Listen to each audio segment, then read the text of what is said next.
You heard it from Tucker and Putin themselves that Canada is next because one of the objectives is denazification. The president of Ukraine visited Canada. The Canadian Parliament introduced a man who, as the Speaker of the Parliament said, fought against the Russians during the World War II. Well, who fought against the Russians during the World War II? Hitler and his accomplices. It turned out that this man served in the SS troops, personally killed Russians, Poles and Jews. The SS troops consisted of Ukrainian nationalists who did this dirty work. The president of Ukraine stood up with the entire Parliament of Canada and applauded this man. How can this be imagined? I also want to reiterate how deeply sorry Canada is for the situation this put President Zelensky and the Ukrainian delegation in. It is extremely troubling to think that this egregious error is being politicized by Russia and its supporters to provide false propaganda about what Ukraine is fighting for. Canada stands with Ukraine, so we will continue to be there with Ukraine for as much as it takes, for as long as it takes. I can tell you that the Canadian government will continue to stand with Ukraine. Now we know that he personally invited that same individual. He actually said the opposite. And he said that the former speaker had to resign over doing the exact same thing. It's with a heavy heart that I rise to inform members of my resignation as Speaker of the House of Commons. This Conservative Party no longer stands with Ukraine. Why are they abandoning Ukraine? The Prime Minister should have had no hesitation to make a statement in this House apologizing to Canadians, to countries hurt by this serious incident, and to the world. He had a duty to make clear that Canada stands firm in its abhorrence to anything or anyone connected to Nazism. There's a level of admiration I actually have for China because their basic dictatorship. We continue to emphasize how we stand with Ukraine. We have to get rid of those people who maintain this concept and support this practice and try to preserve it. That is what denazification is. So yeah, I'm pretty pissed off about what's just happened. So we say that on the show here is jokingly, oh, Canada is a Nazi country, but it's not. It's not a joke.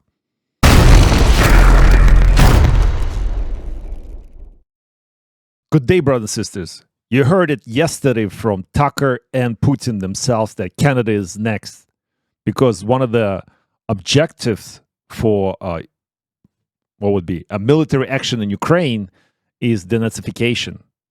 And the example that Putin brought up is Canadian Parliament Nazi parade. And now we're all scared here in Canada because if denazification is that important to Russia, what would it stop to go for the northern border and invade? Well, Glenn, should we invade Quebec first? What would you invade if you would invade? Like if you were Russia, what would you invade first? I wouldn't invade anybody. That's what they don't want to invade anything. They just don't want anybody encroaching on their territory. It's NATO, the military-industrial complex, and the Anglo-American Empire that reneged on their agreement to not encircle Russia after the fall of the wall in Germany. And now they're pointing all kinds of missiles and weapons at Russia, trying to pin them under the bus. But no, it's not going to work. Listen, Genghis Khan couldn't beat the Russians. Hitler couldn't beat the Russians. Napoleon Bonaparte couldn't beat the Russians. And they just want their territory. They want to be left alone, and they're going to fight diligently for it. The point is that it is embarrassing, right? That the most important interview, the most important show. I don't know how many millions of people watched it last night, but they actually brought that as a point. We did a show on this, brothers and sisters, and here, actually, a little snippet from the Tucker Carlson interview yesterday. The president of Ukraine visited Canada. The story is well known, but being silenced in the Western countries. The Canadian Parliament introduced a man who, as the Speaker of the Parliament said, fought against the Russians during the World War II. Well, who fought against the Russians? We said that on the show. Who fought against the Russians? The Nazis and Nazi collaborators, right? That's historical fact. Yeah, West Ukrainians. Yeah. Russians during the World War II, Hitler and his accomplices. It turned out that this man served in the SS troops. He personally killed Russians, Poles, and Jews.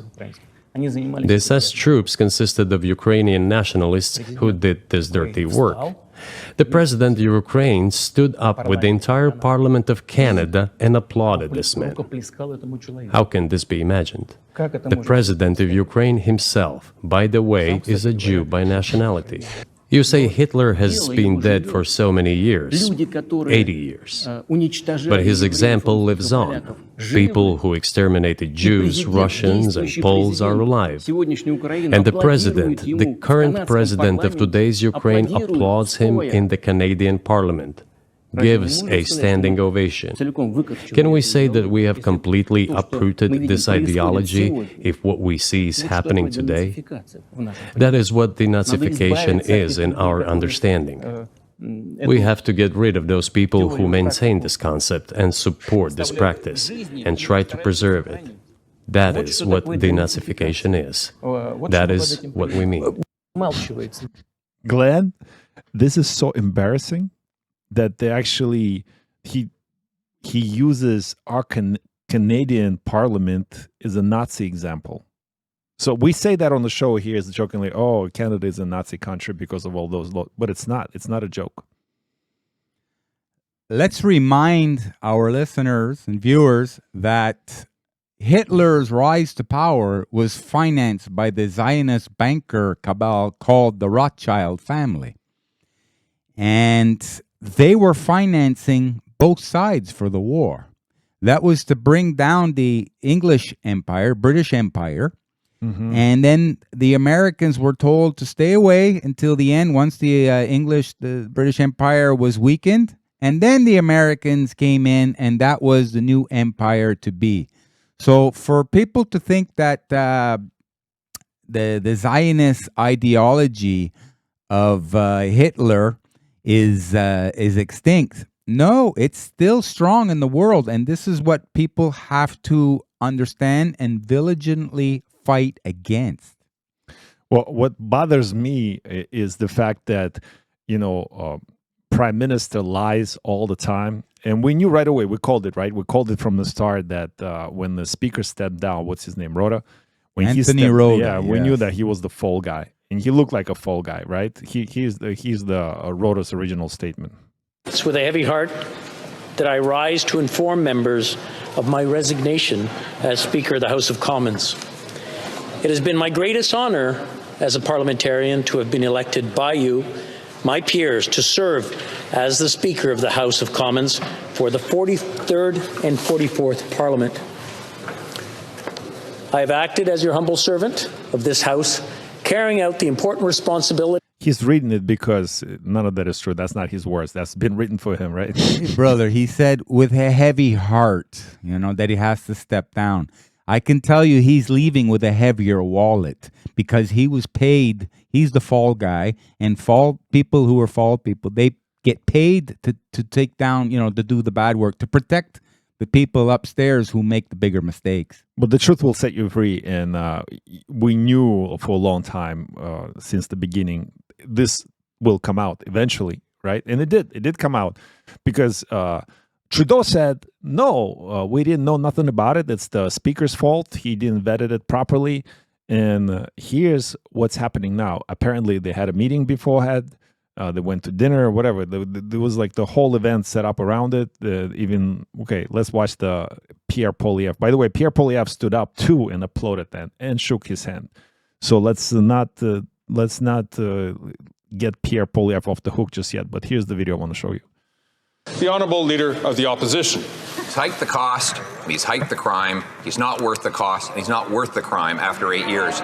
He's also not worth the hypocrisy. Mr. Speaker, the Prime Minister has been claiming for months that he had no involvement in or knowledge of the invitation of a former Nazi soldier to the visit of the Ukrainian president. Now we know that he personally invited that same individual. He actually said the opposite. And he said that the former speaker had to resign over doing the exact same thing. Do you think speaker got paid? Is there any way to get to trace that somehow? It's cash, baby. It's cash. Or maybe Bitcoin. That's true. So will he hold himself to the very same standard and admit that he's not fit for office? By the way, that's a logical argument. Like, it's the exact same thing that happened. Can you hold him accountable to sin? We step down. Like, you got caught red-handed. No, there's no accountability. No accountability at all. Yeah, the leader of the government of Canada over the last 8 years, he's just stepping into one problem after another. That's why we've nicknamed him Just Incompetent Trudeau. Mm-hmm. The Right Honourable Prime Minister. What's so honorable about The him? attacks that the leader of the opposition is choosing to make against the Ukrainian Canadian Congress. Gaslighting, right? Against the Ukrainian Canadian Congress. Did Pierre Poilievre said anything about? No, he's deflecting the criticism, the true criticism. He's deflecting. He's talking about Ukraine as if the majority of Canadians really care about that. Okay. Demonstrates the extent to which this Conservative Party no longer stands with Ukraine. Well, it represents the constituency, right? Canadians no longer stand with Ukraine because they see through the circus now. They see it's the money laundering operation. They see it's the death cult. They see it's not what it is. And okay, you don't have to buy into what Putin said yesterday, but you have plenty of evidence of the things going on in the world. If you have a little bit of gray matter in your head, you can do 2 + 2, right? And it's not racist.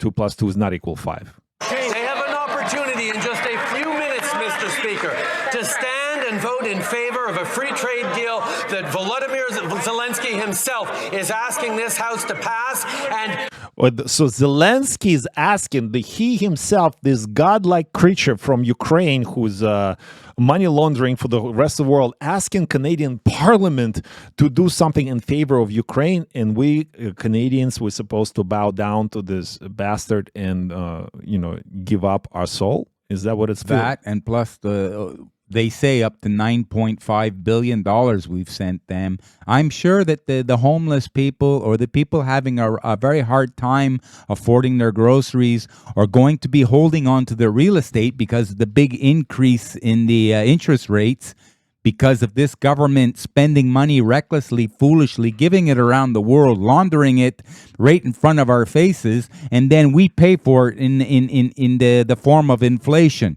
Now, it looks like Canadians have had enough. That's why this guy's popularity is all-time low. And if there was an election today, and there should be one coming soon, he would be out. History. And you know what? The Liberal Party, I think, want him out because that would be a favor for them to come back in the future. He should be out anyway, not wait for election. he is choosing to not stand with Ukraine. Great. That's a good choice. Not stand with Ukrainians and not stand with Ukrainian Canadians. Well, that's some bad acting. Really, not stand with you. What has anything to do with Ukrainian Canadians? What do you mean, a Ukrainian Canadian? What does that mean? Come here. What are you now? Canadian. Yeah. I mean, we should take care of our own people first, don't you think, brother? This is my home. I'm Especially Canadian. now when people are going through a rough time. Isn't it us first? That's what we pay the taxes for? Well, it's even simpler. If you can't sustain yourself, who can you help? Like, if you can't help yourself, like we're not in a position to help anybody. We got to bring ourselves up to the point where we can handle helping others. But it was never about helping others. It's helping the select few in the governments across the world. You have the real pressing issues. An example, Canada now is the car theft capital of the world, right? The government, the leading government there, the Liberals of Canada under just incompetent Trudeau, they have to wait till everything goes to a crisis state. So now they're having a meeting about what are they going to do to offset all these car thefts to try and bring it back down to something that is manageable. And as they just finish having the get together to think of ways to bring it down, the Justice Minister himself, his car was stolen in Ottawa. Well, you called it. You think it's intentional, right? It's not. I don't think. Well, if it's an accident, it's a really funny accident. Actually, brother, it's the third time that the Justice Minister's car has been stolen. The last one was the previous justice minister is Lametti. His car was stolen in Ottawa also. So and they had it happen once before. So they say, hey, you know what? The justice minister's vehicle's been stolen too many times. Maybe we have a problem here. Let's try and find a solution. You can't be a little bit more proactive and get on the ball quicker. You're about as sharp as a marble, Mr. Trudeau. Well, if you think like, okay, the scary part is when, when we've been telling our audience and everybody else in the world, it's not just us, but everybody been screaming, and it's not just Putin, but Canadians, Americans, and other people outside of the legacy media sources owned by the corporate interests, who are owned by BlackRocks and Vanguards and military industrial complexes, etc.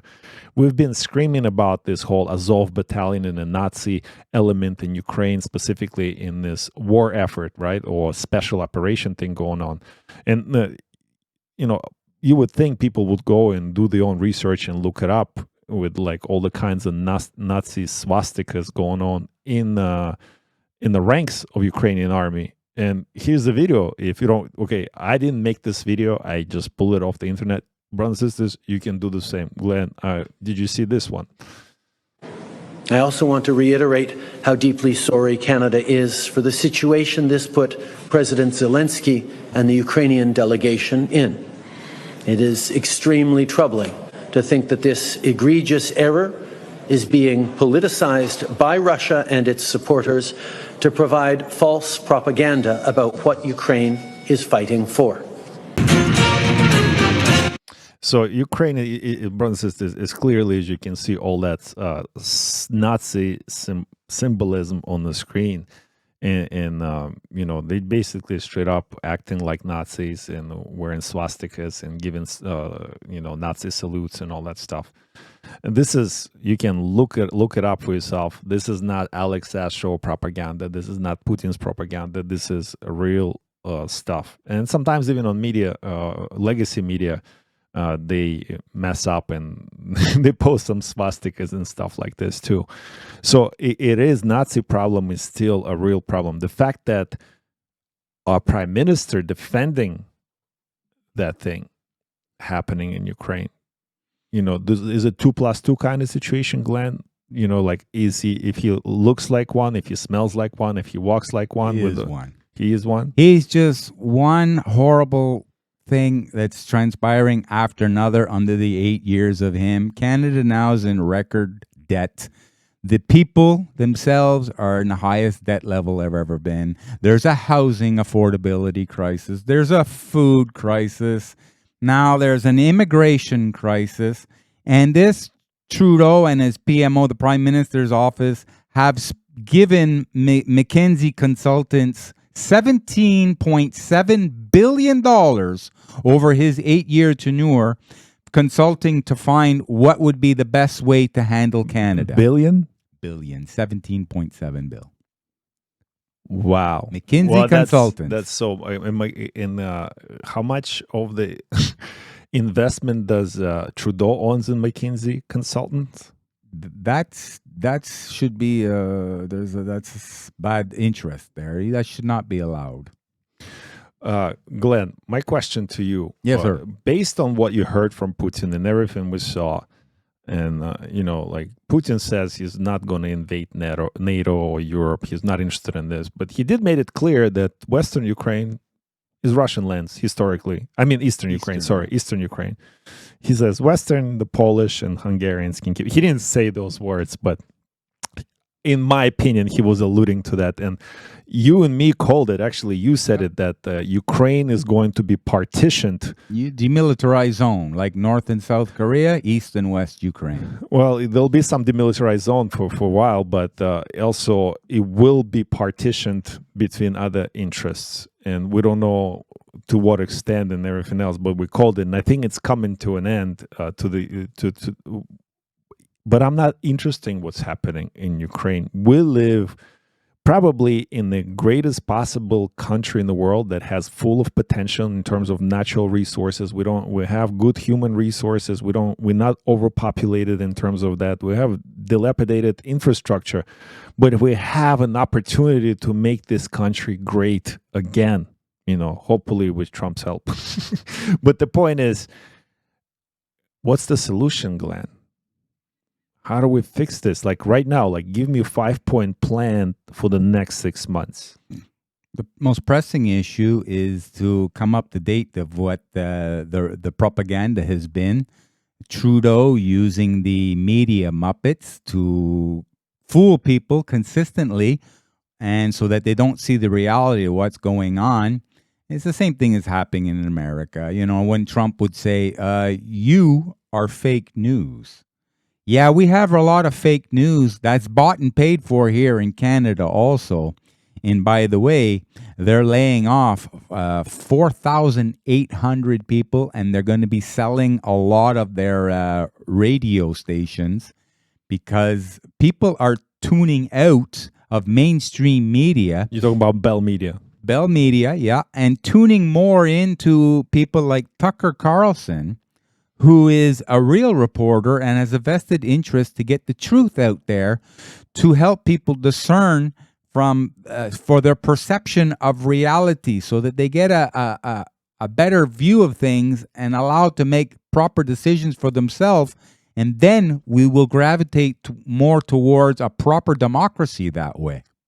By the way, I didn't play this video, and I probably can't, but brothers and sisters, you can look it up yourself. You are going to watch, if you haven't watched already, Putin's show with Tucker Carlson. But Putin called it out, and I don't know, Glenn, you didn't catch that, but they were talking about CIA and what involvement the CIA has in the whole, conflict situation going on with Ukraine and Nord Stream. And Putin called out on Tucker saying, that's the organization you were trying to join. Remember that. So, and Putin was also a ranking member of the Secret Service of the Russian. KGB. KGB in the moment, and then FSB and all that stuff. So he called out. So don't be fooled by people like Tucker Carlson either. I mean, they do serve some special interest as well to some extent. Because remember, he was denying the Building 7 in the beginning. I like when the mainstream media reporters were pressing Trump saying that, well, Putin has had people knocked off in his own country. And Trump's response was, what, you don't think the American government has had people knocked off in our country? No, of course. And that's the point. The evil is everywhere, brothers and sisters. And the only way to fight it is actually to be aware of that, because devil's greatest trick is to make you believe that he doesn't exist. And how does he do it? He is making you believe that God doesn't exist. He puts a human being on top of the food chain. And you know what humans are, right? Glenn, so thank you so much for joining me today. Brothers and sisters, thank you for tuning in to Alex Sass Show. Continue to follow us everywhere. And closing words from Glenn. I'd like to remind the people that you should never worship government. Okay, they have their own interests. The only one you should worship is the Creator. If you do that properly and you really mean it and it comes from the inside out, then it'll help you discern from what's really going on, so you won't be led into the negative, into the darkness. You'll stay as a beacon of light, and you'll empower more brothers to be in the light. So together we'll grow brighter. Thank you, brothers and sisters, once again for tuning in, and we'll see you on the next one. Glenn, we make a community worse for everyone.